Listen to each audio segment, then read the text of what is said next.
అతనిని ప్రేమించి నీకు ఒకటి కొదువుగానున్నది చాలని చదువుబడిన చిన్న మాట కొరకు చిన్న ప్రార్థన. పరిశుద్ధుడా నీకు వందనాలు. చదువుబడిన ఆ మాటను కొంత ధ్యానించిన ఉండగా మాకును తోడుగా ఉండి కృప చూపి బలపరిచి నడిపిస్తారని యేసయ్య నామములో అడిగి వేడుకొంచున్నాం తండ్రి, ఆమేన్. యేసు ప్రభువారు అక్కడ చెప్పుచున్నటువంటి ప్రాముఖ్యమైనటువంటి మాట ఏమిటి అంటే, నీకు ఒకటి కొదువుగా ఉన్నది అంటున్నాడు. మన జీవితాల్లో మరి 2025 సంవత్సరంలో ఏది కూడా కొదువుగా ఉండకూడదని కృపగలిగిన దేవుడు కోరుకుంటా ఉన్నాడు. అయితే మన ఆధ్యాత్మిక జీవితాలను కానీ జ్ఞాపకం చేసుకున్నట్లయితే ప్రభు అంటున్నటువంటి మాట, నీకు ఒకటి కొదువుగా ఉన్నది. అదే యాకోబు రాసిన పత్రిక 1:4 జ్ఞాపకం చేసుకుంటే భక్తుడు అంటాడు, కొదువ లేనటువంటి వారిగా మన జీవితాల్లో మనము ఉండాలి అంటాడు. ఎటువంటి కొదువ లేనటువంటి వారిగా మన ఆత్మీయ జీవితాల్లో మనం ఉండేటటువంటి వారిగా ఉండాలి. కాబట్టి మరి ఈ మధ్యాహ్న కాల సమయంలో ఏది కొదువుగా ఉన్నది, దేని విషయాల్లో మనం కొదువు లేనటువంటి వారిగా ఉండాలో కొన్ని విషయాలు మనం జ్ఞాపకం చేసుకుని ముందుకు కొనసాగటానికి ప్రయత్నిద్దాం.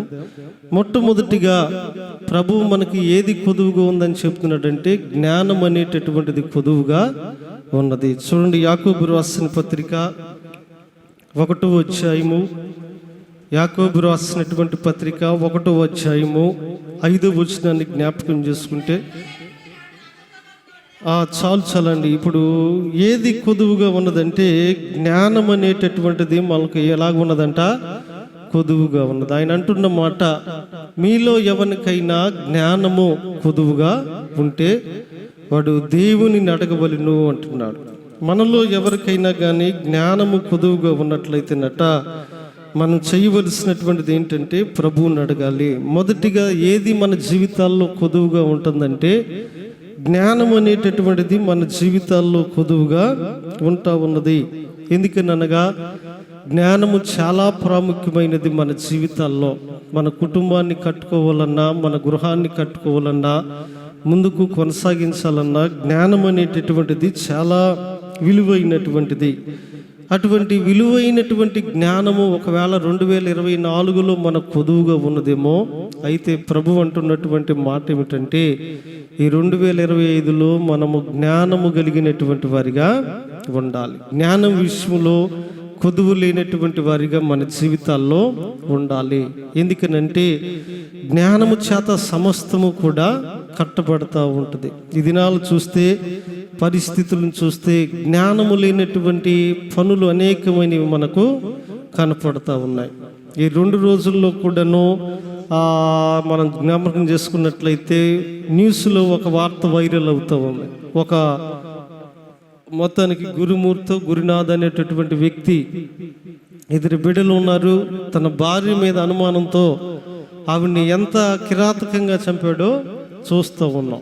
అది చంపటం ఒకటైతే, ఆయన అక్కడ ఎంత జ్ఞానం ఉపయోగించాడంటే, ఆ కుక్కర్లో ఉడకబెట్టడం, తర్వాత పొడిమి చేయటం, తర్వాత నీళ్ళలో కలపటం. జ్ఞానం అసలు ఆ జ్ఞానము కలిగినటువంటి వ్యక్తులు ఎవరో కూడా అటువంటి పని చేయరు. ఇదిగో అనేక సమస్యలు వచ్చినప్పుడు పరిష్కారానికి అనేక మార్గాలు ఉన్నాయి. ఇది ఎటువంటి జ్ఞానం అంటే, యాకోబు రాసిన పత్రిక 3వ అధ్యాయం 15 నుంచి 17 వచనాలు అంటాడు, ఇది పైనుండి వచ్చినటువంటి జ్ఞానము కాదులే కానీ ఇది ఏ జ్ఞానం అంటాడంటే, దయ్యముల యొక్క జ్ఞానము అంటాడు. మన జీవితాల్లో కూడా ప్రియమైన దేవుని బిడ్డలారా, జ్ఞానం అనేటటువంటిది మన జీవితాల్లో కొదువుగా ఉంటా ఉంది. జ్ఞానం అనేటటువంటిది లేని వారిగా జీవిస్తూ ఉన్నామేమో. అయితే దేవుని వాక్యం అంటుంది కదా, ఇదిగో జ్ఞానము కొదువు లేనటువంటి వారిగా మనము ఉండాలి. జ్ఞానం అంటే పెద్ద పెద్ద అధికారులకు మనం సలహాలు ఇవ్వకపోవచ్చు, సూచనలు ఇవ్వకపోవచ్చులే కానీ మన కుటుంబాన్ని కట్టుకున్నటకు, మన ఆత్మీయ జీవితాన్ని కట్టుకున్నటకు, మన వ్యక్తిగత కుటుంబాలు కట్టుకున్నటకు మనకేం అవసరమైనదట, జ్ఞానం అనేటటువంటిది అవసరమై ఉంది. అది ఎంతో ప్రాముఖ్యమైనటువంటిది. మరి బైబిల్ గ్రంథంలో మీరు తర్వాత చదువుకుంటే, 1 రాజుల గ్రంథం 4వ అధ్యాయం 30వ వచనంలో సొలొమోను అంటాడు కదా, ఆయన జ్ఞానమును పొందుకున్నాడు. ఆయన జ్ఞానం ఎటువంటిది అంటే అనేక దేశపు రాజులు కూడా ఆయనను జ్ఞానాన్ని పరీక్షించడానికి వచ్చారు. దేవుడు వాగ్దానం చేసిన రీతిగా అతనికి జ్ఞానం ఇచ్చాడని అక్కడ వ్రాయబడి ఉంది. కాబట్టి ప్రియమైనటువంటి దేవుని బిడ్డలరా, మన జీవితాల్లో జ్ఞానము ప్రాముఖ్యమైనటువంటిది. ఒకసారి ఒక అధికారి ఒక దేశపు రాజు సొలొమోను జ్ఞానాన్ని పరీక్షించడానికి వచ్చి వస్తా కొన్ని గిఫ్టులతో పాటు ఒక పువ్వుని తీసుకుని వచ్చాడు. 2 పూలు తీసుకుని వచ్చి, అయ్యా నీ జ్ఞానమును గురించి మేము విన్నాం, అది కళ్ళారా చూడాలనుకుంటున్నాం. సరే ఏం అడుగుతారంటే, నేనేం అడగను కానీ అయ్యా నా దగ్గర 2 పువ్వులు ఉన్నాయి, ఈ పువ్వుల్లో ఆర్టిఫిషియల్ పువ్వు ఏది, నార్మల్ పువ్వు ఏదో, ఫ్లవర్ ఏదో మీరు చెప్పండి అన్నాడు. ఓహో అదేనా, అదేదో మీకు తెలియాలా అంటే ఇలాంటి డమ్మీ పువ్వు ఒకదాన్ని తెచ్చాడు. అప్పుడే చెట్టు నుంచి కోసిన పువ్వును ఒకదాన్ని తెచ్చాడు. ఆయన 2 పువ్వులు తీసుకున్నట్ట తన సేవకుడు సెలవించినట్ట తేనెటీగను ఒకదాన్ని వదలనని. ఆ తేనెటీగ తిరుగుతా వచ్చి నిజమైనటువంటి పువ్వు ఏదో దాని మీదే వాలింది. అప్పుడు ఆయన అన్నాడంట, ఇది నిజమైన పువ్వు, ఇది ఆర్టిఫిషియల్ ఫ్లవర్ అన్నాడంట. అయ్యా దాన్ని ఎలాగ మీరు కనుగొనగలిగారు, ఏ రీతిగా చెప్పగలిగారంటే, తేనెటీగ నిజమైన పువ్వు మీద మాత్రమే వాడుతుంది కానీ ఆర్టిఫిషియల్ పువ్వు మీద వాడదు అని చెప్పాడు. నిజముగా నీ యొక్క జ్ఞానము చాలా గొప్పది అన్నాడు. కాబట్టి మన జీవితాల్లో జ్ఞానము చాలా అవసరమైనటువంటిది. కొన్ని సరైన జ్ఞానము లేకే 2024లో కొన్ని ఆటుపోట్లు ఎదుర్కొన్నామేమో, కొన్ని దెబ్బలు తిన్నామేమో. అయితే ప్రభు అంటాడు కదా, ఈ 2025 సంవత్సరంలో నీకేమి కొదువుగా ఉన్నదంటే జ్ఞానము కొదువుగా ఉన్నది. అయితే యోబు అంటున్నాడు కదా, ఇప్పుడు యోబు అంటున్నాడు, ఆ మాట చదవండి ఎవరైనా. యోబు గ్రంథము 28వ అధ్యాయము, the book of Job chapter 28 versus 12, 12వ వచనం చదువుకుందాం. అయితే జ్ఞానము ఎక్కడ దొరుకును, చాల్చలండి. ముందేమో జ్ఞానము కొదువుగా ఉందన్నాడు. అయితే ఇప్పుడు ఆ జ్ఞానము ఎక్కడ దొరుకును అంటున్నాడు. జ్ఞానము ఎక్కడ దొరుకును మరి? ఇప్పుడు సొలొమోను జ్ఞానాన్ని పొందుకున్నాడు, ఇంకా గొప్ప గొప్ప భక్తులు జ్ఞానాన్ని పొందుకున్నారు. అయితే ఈ మధ్యాహ్న కాల సమయంలో జ్ఞానము ఎక్కడ మనకి దొరికిద్ది, ఆ జ్ఞానం ఎలా పొందుకోగలం? జ్ఞానము కొదువుగా ఉందన్నాడు కదా, దాన్ని ఎలాగ మనం అనుభవించగలం అంటే, యాకోబు రాసిన పత్రిక 1వ అధ్యాయం 5వ వచనంలో ఆయన అంటున్నాడు, ఆయన ఎవరిని గద్దింపక ఆయన అందరికీ కూడా ధారాళముగా దయచేసేటటువంటి వాడు. దేవునికి స్తోత్రం చెల్లిద్దాం. హల్లెలూయా, ఆమె హల్లెలూయా. ఆయన ఎవరిని కూడా గద్దించక అందరికీ కూడా ధారాళముగా దీన్ని దయచేస్తాడంట, జ్ఞానము దయచేస్తాడు. అనగా ఎవరైతే వచ్చయ్యా నేను అజ్ఞానిని, అయ్యా నా జ్ఞానము చాలదు, నేను జ్ఞానిని కాదు, నాకు కావాలని ఎవరైతే అడుగుతారో వారందరికీ కూడా ఆయన దేనిని దయచేస్తాడంటే ధారాళముగా జ్ఞానాన్ని దయచేస్తాడు. ఈ రోజుల్లో గొప్ప గొప్ప చదువు ఉంటే జ్ఞానవంతులం కాదు, లేదంటే ధనం ఉంటే జ్ఞానవంతులం కాదు, గొప్ప గొప్ప డిగ్రీ పట్టాలుంటే మనం జ్ఞానవంతులం కాదులే. కానీ ఇదిగో మనకు కలిగినటువంటి దానిలో మనకు ప్రభువు ఇచ్చినటువంటిదే జ్ఞానం. కొన్నిసార్లు చూడండి, ఏ చదువుకున్న వాళ్ళు ఇర్రెస్పాన్సిబుల్గా మాట్లాడతారు. కొన్నిసార్లు ఏ చదువు లేకపోయినా వాళ్ళ మాటలు మాత్రం చాలా జ్ఞానంగా ఉంటాయి. జ్ఞానం అనేది అవసరం. ఒకసారి ఒక పెద్ద కారు షోరూము జరిగిన సందర్భం అట. ఒక వ్యక్తి ఒక మంచి మోడల్ కార్ తయారు చేయించాడు. ఇంచుమించు కూడా 2,70,00,000తో కారు తయారు చేయించాడు. మంచి డిజైన్, మంచి రూపురేఖలు అంతా కూడా. ఆ కారు ఆయన లాంచ్ చేద్దామని చెప్పి, అంటే బయటికి తీసుకొద్దామని చెప్పి ఆ రోజున కారు బయటికి తెస్తానికి చూస్తే, అది ఆ డోర్ ఉంది కదా, ఆ లోపల నుంచి వచ్చే డోర్కి ఇది 2 అంగుళాలు ఎత్తు అయిపోయింది కారు. ఇప్పుడు దాన్ని బయటికి ఎలా తీసుకురావాలి ఎవరికి అర్థం కావట్లేదు. ఇంజనీర్స్ని అడిగాడు. అడిగితే పై డోమ్ వరకు మనం ఓడదీసేద్దాం, కారు బయటికి వెళ్ళాక మళ్ళీ బిగిద్దాం అంటే, లేదు దాని ఒరిజినల్ మ్యానుఫ్యాక్చరు దెబ్బతింటుంది, అలా వద్దన్నాడు. తర్వాత మరొకరు అన్నారు, క్రైన్స్ పెట్టి చైన్స్తో లిఫ్ట్ చేసి పైనుంచి లేపేద్దామయ్యా, రేకులు తీసన్నారు. అలా ఎలా చేస్తావయ్యా, తేడా వస్తే కారు మొత్తం దెబ్బతింటుంది కదా. ఒక్కొక్కడు ఒక్కో సలహా ఇస్తున్నాడు. ఇస్తుంటే అక్కడ ఉన్న వాచ్మెన్ సార్ అంటే ఊరుకోవయ్యా, ఏమి ఇసుకిస్తున్నావు, దాన్ని ఎలా తేవాలో బయటికి తేవాలో అర్థం కాక మేము చూస్తుంటే, ఓ పక్కనేమో అక్కడ లాంచింగ్ టైం అయిపోతుంది, విఐపీలు అందరూ వచ్చారు కారు చూస్తానికి, ఈ కారు ఎలా బయటికి తీసేవాలో అర్థం కాక మేము తన్నుకులు ఆడుతుంటే నాదొక ఐడియా సార్ అని విసిగిస్తావేంటని విసుక్కుంటున్నావు. ఇంచుమించు గంట తర్జన పడ్డ తర్వాత ఏం అర్థం కావట్లేదు. డోమ్ ఎలా ఊడదీస్తామో, లేదంటే ఏది ఎలాగ తీసేస్తామో, ఎలాగ దాన్ని బయట తిరిగినప్పుడు మరలా వాచ్మెన్ వస్తే వాండ్ అన్నాడంటే, ఏంటయ్యా నీ బాధ, ఏంటి నీ ఐడియా అంటే, సార్ నేను ఇందాక నుంచి గమనిస్తున్నాను, ఇదిగో మీరు ఆ కారు బయటికి తీసుకురావడం కొరకు చాలా ఇబ్బంది పడుతున్నారు. కేవలం 2 అంగుళాలు అది హైట్ అయ్యింది డోర్లో పట్టడానికి.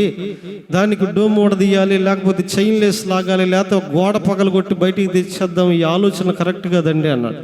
మరి ఏం చేద్దాం, నీకు పెద్ద అంత జ్ఞానం ఉందా, ఎలా తెస్తావో చెప్పు అన్నాడు. అప్పుడు ఆయన అన్నాడంట, 2 అంగుళాలు ఎత్తే కదా సార్, ఎక్కువైంది. ఏమైంది, 4 టైర్లో సగం గాలి తీస్తే అదే బయటకు వచ్చింది కదా, బయటకు వచ్చాక మరలా గాలి బట్టి యథావిధిగా తీసుకెళ్ళొచ్చు అంటే అక్కడ పెద్ద చదువుకున్న వాళ్ళందరూ స్టన్ అయిపోయారంట. ఎవరైనా అయినా అసలు ఈ తెలివి మాకు రాలేదు. ఒకడేమో గోడ పడగొట్టేద్దాం అన్నాడు, ఒకడేమో పై డోమ్ ఊడదిద్దాం అన్నాడు, ఇంకొకడేమో చైన్ లేసి లిఫ్ట్ చేద్దాం అసలు పైనుంచి అన్నాడు. కానీ ఒక వాచ్మెన్ చిన్న సలహా వాళ్ళందరూ నిర్గాంతిపోయారంట. అసలు నిజమే కదా, టైర్లో గాలి తీస్తే ఆటోమేటిక్గా బయటకు వచ్చింది, మరలా బయటకు గాలి పెట్టుకోవచ్చు కదా. మరి నాయన ఇంత జ్ఞానం ఎక్కడి నుంచి నీకు వచ్చింది, నువ్వేం చదువుకున్నావు అంటే, నేను ఏం చదువుకోలేదయ్యా. మరి ఎలాగెలా జ్ఞానం వచ్చిందంటే, ఏమో నాకు ఆ యేసయ్య జ్ఞానమో ఇచ్చాడు. అతనికి కారు బయటికి తెచ్చాక సన్మానం చేసి కొంత ఆ 2 నెలల శాలరీ ఇంక్రిమెంట్గా ఇచ్చి అతనికి మరొక పదవిని కూడా పెంచారు. వాచ్మెన్ నుంచి కూడా దానికన్నా ఇంకొక బెటర్ పొజిషన్ని ఇచ్చారు. ఇప్పుడు జ్ఞానం అనేటటువంటిది నేను ఎందుకు చెప్తున్నాను, ఈ మాట చదువుతో సంబంధం లేదు, పిహెచ్డీలు డిగ్రీలతో సంబంధం లేదు. అది ఆ జ్ఞానము ఏ జ్ఞానం అంటే, మన కుటుంబానికి, మన పనికి, మన ప్రయాణాలకి మనకు ఉపయోగకరమైంది ఉండాలి. అట్టి జ్ఞానము ప్రభు మనకిచ్చినట్లుగా మనం ఏం చేయాలట, ప్రార్థన చేయాలి. కాబట్టి మొదటిగా ఏం కొదువుగా ఉందనంటే, జ్ఞానము కొదువుగా ఉంది. అయితే జ్ఞానం ఎక్కడ దొరికిద్ది అంటే, ప్రభు అన్నాడు కదా, తన్ను అడుగు వారందరికీ కూడా ఆయన ధారాళంగా దయచేస్తాను అన్నాడు. రెండవది ఇంకా ఏమి కొదువుగా ఉన్నది అంటే, ప్రకటన గ్రంథములు అంటాడు కదా, రెండవది ఇంకేం కొదువుగా ఉందంటే, ప్రకటన గ్రంథము 3వ అధ్యాయము 17వ వచనం నుంచి మీరు తర్వాత చదువుకోండి. అక్కడ దేవునితో సహవాసము కొదువుగా ఉన్నది అంటాడు. అక్కడ ఏది కొదువుగా ఉన్నదంటే, దేవునితో సహవాసం అనేటటువంటిది కొదువుగా ఉన్నది. మన జీవితాల్లో మనం జ్ఞాపకం చేసుకున్నట్లయితే, దేవునితో సహవాసం అనేటటువంటిది చాలా మంది విషయాల్లో ఎలాగున్నది, కొదువుగా ఉన్నది. ఇంకా మన జీవితాల్లో 2025లో ఏం కొదువుగా ఉందంటే, దేవునితో సహవాసం అనేటటువంటిది చాలా కొదువుగా ఉంది. దేవుడు ఆరోగ్యం ఇచ్చాడు, అవకాశం ఇచ్చాడు, చక్కని కృపనిచ్చాడు, చక్కని ఈవులు ఇచ్చాడు. అయినప్పటికీ కూడా దేవునితో సహవాసం చేస్తానని మనం ఎలాగున్నామట, కొదువుగా ఉన్నాం. అవకాశం లేని వారు ఇబ్బంది పడతా ఇరుకును పడి ఉంటే, దేవుడు అన్ని అవకాశాలు మనకిచ్చిన, దేవుడు అంత కృపను మనకు చూపించినా సరే మనము ఎలాగున్నామంట, కొదువు కలిగినటువంటి వారిగా ఉన్నాము. మన జీవితాల్లో దేవునితో సమయాన్ని గడిపే విషయంలో కొదువు కలిగినటువంటి వారిగా ఉండకూడదు.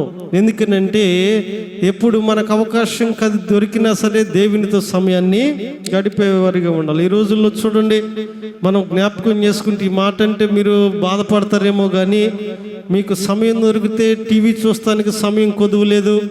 ఇంకా అవసరమైతే ఏదైనా అరుగుల మీద కూర్చుని మీ ఇరుగు పొరుగు వారితో ముచ్చటాడటానికి కొదువు లేదు. ఇంకా సమయం చూస్తే వివాహాలకు వెళ్తానికి కొదువు లేదు, సమయం ఉంది. లేకపోతే రకరకాల పనులు చేసుకోవడానికి సమయం ఉంది. కానీ దేవునితో సమయం గడపడానికి వచ్చేసరికి చాలా కొదువ అయిపోతున్నాం. దానికి శరీరం సహకరించట్లా, మోకాళ్ళు సహకరించట్లేదు, మనసు కూడా సహకరించట్లేదు. కానీ దేవుని వాక్యం అంటుంది కదా, దేవునితో సహవాసం నీకు కొదువుగా ఉన్నది. మనం దేవునితో సహవాసంలో కొదువు లేనటువంటి వారిగా ఉండాలి. కొంతమంది గృహాలను కానీ మనం జ్ఞాపకం చేసుకుంటే ఆ గృహాల వారి గురించి చెబుతారు. కొంతమంది వాళ్ళు సేవకులు కాకపోయినా, సేవకుల కుటుంబం కాకపోయినా అంటారు కదా, వాళ్ళు ఎప్పుడు ప్రార్థనేనండి, వాళ్ళు 24 గంటలు బైబిల్ పట్టుకుని ప్రార్థనకి వెళ్తారండి. అంత మాత్రమే కాదులే కానీ వారి ఇంట్లో ఎప్పుడు వాక్యమే వినపడిద్దండి, వారి ఇంట్లో ఎప్పుడు ఇదే అని చెప్తూ ఉంటారు. ఎందుకనంటే వారు దేవునితో సహవాసంలో ఏం కలిగి లేరంటే కొదువు అనేటటువంటిది కలిగి లేరు. మన జీవితాల్లో కూడా పని పాటలు మానేసి దేవునితో గడపమంటలేదులే, కానీ దేవుడు మనకిచ్చినటువంటి సమయమును బట్టి, దేవుడు మనకిచ్చినటువంటి ఆధిక్యతను బట్టి, దేవుడు మనకు చూపిన కృపను బట్టి ఆయనతో మనం సమయాన్ని గడిపేటటువంటి వారిగా ఉండాలి. ఆ సహవాసంలో కొదువు అనేటటువంటిది రాకూడదు. కొంతమంది చూడండి, ఒకప్పుడు మంచి బాండింగ్ కలిగి ఉంటారు, కొన్ని రోజుల తర్వాత కొంత గ్యాప్ వస్తుంది. ఎందుకని ఎడాపెడాగా ఉంటారంటే వాళ్ళు అంటారు కదా, కొంత గ్యాప్ వచ్చిందిలే మా మధ్య, కొంత డిఫరెన్స్ వచ్చిందిలే మా మధ్య అంటే కొదువు అనేటటువంటిది వచ్చింది సహవాసంలో. మన విషయాల్లో కూడాను ఆయన సహవాస విషయంలో, ఆయన పరిచర్య విషయంలో కొదువు లేనటువంటి వారిగా ఉండాలి.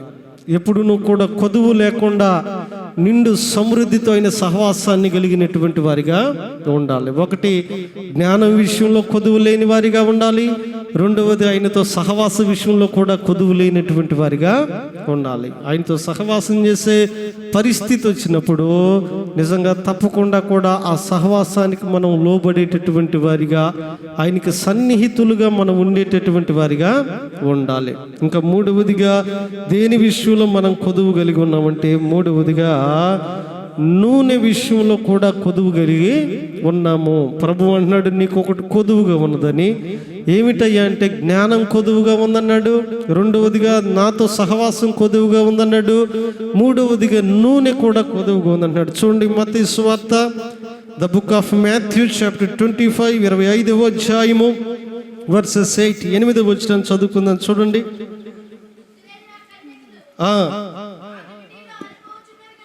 మా దివిటీలు ఆరిపోచున్నవి గనుక మీ నూనెలో కొంచెము మాకీయుడని బుద్ధి గల వారిని అడిగను. చాలండి. అక్కడ బుద్ధి లేని కన్యకలు మనకు కనపడుతున్నారు.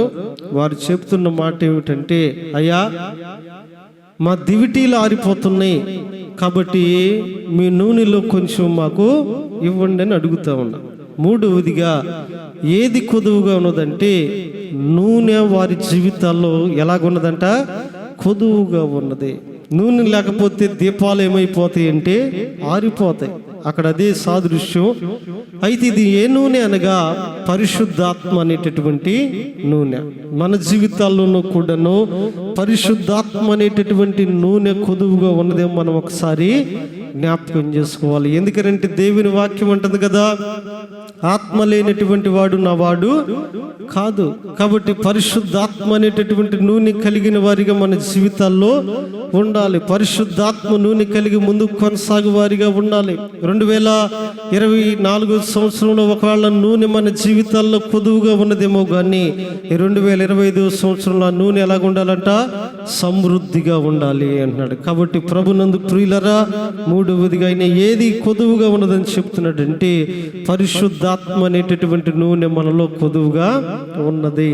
ఆయన అన్నాడు కదా, అంత్య దినములలో అందరి మీద నా ఆత్మను కుమ్మరిస్తాను, పరిశుద్ధాత్మను పొందుకొనుడి అన్నాడు. పరిశుద్ధాత్మ కలిగి మనము జీవించేటటువంటి వారిగా ఉండాలి. అది మన జీవితాల్లో కొదువుగా ఉండటానికి ఎంత మాత్రం కూడా వీలు లేదు. కొదువు కలిగినటువంటి వారిగా, పరిశుద్ధాత్మ విషయంలో కొదువు లేనటువంటి వారిగా మన జీవితాల్లో మనం జీవించేటటువంటి వారిగా ఉండాలి. ఎందుకనగా పరిశుద్ధాత్మ నానా రకాలుగా పొందుకోవచ్చు. కొంతమంది బిగ్గరగా చప్పట్లు కొడతారు, కొంతమంది ప్రవచిస్తారు, కొంతమంది కేకలేస్తారు, కొంతమంది గంతులేస్తారు, కొంతమంది మౌనముగా ప్రభువుని స్తుతిస్తారు, మరి కొంతమంది మూలుగుతో స్తుతిస్తారు. మరి ఒక్కొక్కరిది ఒక్కొక్క అనుభవం, ఏదో ఒక అనుభవాన్ని మన జీవితాల్లో పరిశుద్ధాత్మ కలిగినటువంటి వారిగా ఉండాలి. పరిశుద్ధాత్మ విషయంలో కొదువు లేనటువంటి వారిగా మన జీవితాల్లో ఉండాలి. కాబట్టి ఒకటి, జ్ఞానము కొదువుగా ఉందన్నాడు. రెండు, దేవునితో సహవాసం కొదువుగా ఉందన్నాడు. మూడవదిగా పరిశుద్ధాత్మ అనేటటువంటి నూనె కూడా కొదువుగా ఉంది అన్నాడు. నాలుగవదిగా మరొక మాటను కూడా జ్ఞాపకం చేస్తాను. నాలుగవదిగా మేలు అనేటటువంటిది కూడా మన జీవితాల్లో కొదువుగా ఉండదంట. చూడండి, కీర్తన గ్రంథము 34వ అధ్యాయము, కీర్తన గ్రంథము 34వ అధ్యాయము 10వ వచనాన్ని చదువుకుందాం. చూడండి, సింహపు పిల్లలు లేమి గలవై ఆకలి గొనును, యెహోవాను ఆశ్రయించు వారికి ఏ మేలు కొదువై ఉండదో. చాలండి. నాలుగవదిగా ఏమి కొదువై ఉన్నదంటే, ఏ మేలు కొదువై ఉండదని అక్కడంటే, ఈరోజు మన కుటుంబాల్లో అన్ని మేలులు కూడా ఎలాగున్నాయంట? కొదువుగానే ఉన్నాయి. ఉద్యోగ విషయంలో మేలు కొదువుగా ఉంది, వ్యాపార విషయంలో మేలు కొదువుగా ఉంది. తర్వాత వచ్చేసరికేమో ఇంకా దేని విషయాల్లో మేలు కొదువుగా ఉన్నాయి అంటే, వివాహ విషయాల్లో మేలు కొదువుగా ఉన్నాయి, గృహాలు కట్టుకునే విషయాల్లో మేలు కొదువుగా ఉన్నాయి. అనేక విషయాల్లోనూ కూడా మేలులు అనేటటువంటి ఎలాగున్నాయంట? కొదువుగానే ఉన్నాయి. మరి అయితే దేవుని వాక్యం అంటుంది, సింహపు పిల్లలు లేమి గలవై ఆకలి కొంటేమో కానీ యెహోవాను ఆశ్రయించే వారికి ఏ మేలు కూడా కొదువై ఉండదు. కానీ ప్రభునందు ప్రియులరా, మన జీవితాల్లో మేలు అనేటటువంటిది కొదువై ఉన్నది. మేలు అనేటటువంటిది మన జీవితాల్లో తక్కువగా ఉంటా ఉన్నది. కాబట్టి దేవుని వాక్యం అంటుంది, నీ జీవితంలో మేలు కొదువై ఉన్నది. మేలు కొదువై ఉన్నదా నిజంగా? అయితే ప్రభు అంటున్నాడు, ఆయన యందు భయభక్తులు కలిగి ఉంటే నీకే మేలు కూడా కొదువుగా ఉండదు. ఈరోజు ఇదిగో అనేక కుటుంబాల్లో మేలులు కొదువైపోయి ఉంటున్నాయి. మరి ఎందుకనగా, మరి వారి జీవితాలలో ఇదిగో ఒక స్థితికి వచ్చిన తర్వాత ఒక్కొక్కరు ఒక్కొక్క మేలును పోగొట్టుకునేటటువంటి వారిగా లేకపోవట్లేదు. చాలా మంది జీవితాల్లో మేలు అనేటటువంటిది చాలా ఇబ్బందికరంగా మారిపోయింది ఈ పరిస్థితులు, ఈ రోజులను బట్టి. కానీ దేవుని వాక్యం అంటది కదా, మేలు కొదువై ఉంది నీకు. అవును కదా. ఈ రోజుల్లో చాలా కుటుంబాల్లో మరి కొంతమంది చెప్తారు, అయ్యా ఇక నా జీవితంలో ఏం అవసరం లేదు, ఇల్లు కట్టుకుంటే నాకు మేలయ్యా, గొప్ప భాగ్యం. కొంతమంది అంటారు, అయ్యా ఏమీ లేదు, అబ్బాయికి ఉద్యోగం వస్తే ఇక చాలు, అదే మేలు. కొంతమంది అంటున్నారు, అయ్యా వివాహం అయితే చాలు, అదే మేలు అంటున్నారు. కొంతమంది అంటున్నారు, గర్భఫలం కలిగితే చాలు, అదే మేలు అంటున్నారు. మరి కొంతమంది మరొకటి మేలు మేలు అని. ఎన్నో కుటుంబాల్లో ఎన్నో మేలులు కొదువై ఉన్నాయి. కానీ దేవుని వాక్యం అంటుంది కదా, మేలు కొదువై ఉందా? ఈ 2025వ సంవత్సరంలో ఆయన ఆశ్రయిస్తే నీకు మేలు కొదువ ఉండదు. ఎందుకనగా, మీరు నిజంగా ప్రియమైన దేవుని బిడ్డలారా, కొంతమందికి వారి కుటుంబానికి కూడా వారు మేలు చేయాలంటే కొదువుగా ఉంటా ఉంది. ఎవరి కుటుంబానికి వారు మేలు చేసుకోలేని పరిస్థితుల్లో ఉంటున్నారు, ఎవరి కుటుంబాన్ని వారు ప్రేమించలేనటువంటి పరిస్థితుల్లో కూడా ఉంటా ఉన్నారు. పరిస్థితులు రోజుగా అలా ఉన్నాయి. కానీ దేవుని వాక్యం అంటా ఉంది కదా, ఇదిగో ఆయనను నీవుగానే ఆశ్రయించినట్లయితే నీ జీవితంలో నీకు ఏ మేలు కూడా కొదువు అనేటటువంటిది ఉండదు. అదే కీర్తన గ్రంథము 34వ అధ్యాయంలో ఒక మాట అంటాడు. చూడండి, ఆ మాట కూడా చదువుకుని మనకి చిన్న కార్యక్రమం ఉంది, ముగింపులోనికి వెళ్ళిపోదాం. అదే కీర్తన గ్రంథం 34లో మరి మనం కానీ జ్ఞాపకం చేసుకున్నట్లయితే, ఇదిగో 9వ వచనం చివరిలో అంటాడు, ఆయన యందు భయభక్తులు ఉంచువానికి ఏమీ కొదువ లేదు. మనం కానీ దేవుని యందు భయభక్తులు ఉంచు వారిగా ఉన్నట్లయితే మనకి ఏ మేలు కూడా కొదువు అనేటటువంటిది లేదు. ఎందుకనగా ఈరోజు కొదువు ఉండటానికి కారణం దేవుని యందు సంపూర్ణమైనటువంటి భయభక్తులు లేకపోవటమే. ఆయన యందు సంపూర్ణమైనటువంటి భయభక్తులు కానీ కలిగిన వారిగా మనం ఉంటే మన జీవితాల్లో కొదువుకు స్థానం అనేటటువంటిది లేదు. అనగా కొదువు ఉండదు, మేలుకి నష్టం ఉండదంటే దాని అర్థం ఏమిటంటే, ఒక 10-15 గృహాలు కట్టుకుని మరి పొలాలు కొనుక్కుని స్థిరపడిపోతామని కాదు. ఈ పూటకు మనం ఎవరి దగ్గర ఆశించకుండా ఉండదగినటువంటి స్థితిని ప్రభువు ఇస్తాడు. ఈరోజు ఏం వండుకోవాలో ఏం తినాలో ప్రభువు దాన్ని ఏర్పాటు చేస్తాడు. కొదువు ఉండదంటే ఇక విచ్చలవిడిగా ఏదో సమృద్ధి వచ్చేసిద్దని కాదు. ఈ పూట నువ్వు ఎవరి దగ్గరికి వెళ్ళి యాచించకుండా, ఈ పూట ఎవరిని గోజాడకుండా, ఈ పూటకు టెన్షన్ పడకుండా తినటానికి ఉండటానికి కృపను ప్రభువు చూపిస్తాడు. అదే మేలు. అదే లేక ఎంతో మంది కష్ట నష్టాలు పడుతున్నటువంటి వారు చాలా మంది లేకపోలేదు. ఏ మేలు కొదువై ఉండదంటే, ఇదిగో 3 పూట్ల తినదగిన కృపను, సుఖ నిద్రను, ఆరోగ్యాన్ని, క్షేమాన్ని కృపనిస్తున్నాడు.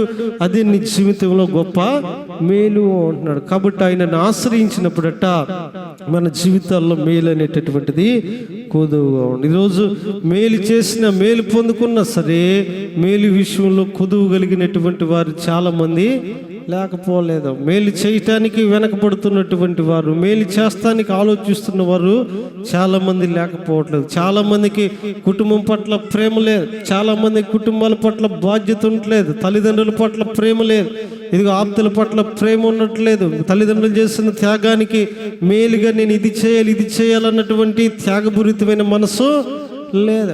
ఒకసారి పాపం తల్లిగారు శుభ్రంగా కుమారుని చదివించి పెద్ద చేసింది, చిన్న వయసులోనే భర్తను పోగొట్టుకోండి.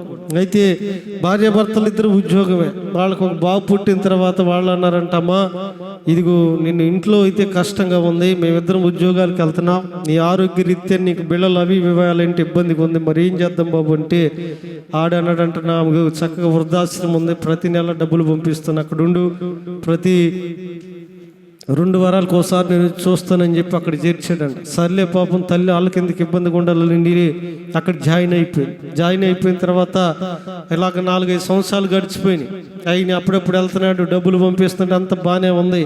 అయితే ఒకానొక రోజున కబురు పెట్టిందంట, అయ్యా చూడాలని ఉందిరా, ఆరోగ్యం బాగట్లేదని కబురు పెడితే మనోడు సెలవు పెట్టుకుని మేఘాల మీద వచ్చాడు. ఏంటమ్మా ఏంటి అంటే, అయ్యా ఇక నా ఆఖరి క్షణాలు చూడాలనిపించింది, ఎలాగున్నావు ఏందని అడిగితే అంత బాగానే ఉన్నాను, నువ్వేం భయపడద్దు, అమ్మాయి నేను ఇద్దరం కష్టపడుతున్నాం, స్థిరపడ్డాం, మా గురించి ఆలోచన వద్దు, విస్తారంగా డబ్బు ఉంది, అబ్బాయి చక్కగా చదువుకుంటున్నాడు, నీవేమాత్రం టెన్షన్ పెట్టుకోవద్దు అవి ఇవి అన్న తర్వాత, నీకు ఏదైనా కావాలంటే అడుగమ్మా, ఏర్పాటు చేస్తాను నేను, ఇబ్బంది ఏమీ లేదు అన్నప్పుడు, అయ్యా నాకేం వద్దని తిరిగి కొడుకు మరి వెళ్తాన్న టైం అయిందంటే అప్పుడు ఆవిడ అంటుందంట, అయ్యా నీకు ఇబ్బందిగా లేకపోతే ఇదిగో ఈ రూమ్లో ఒక ఫ్యాను పెట్టించమని అడిగింది.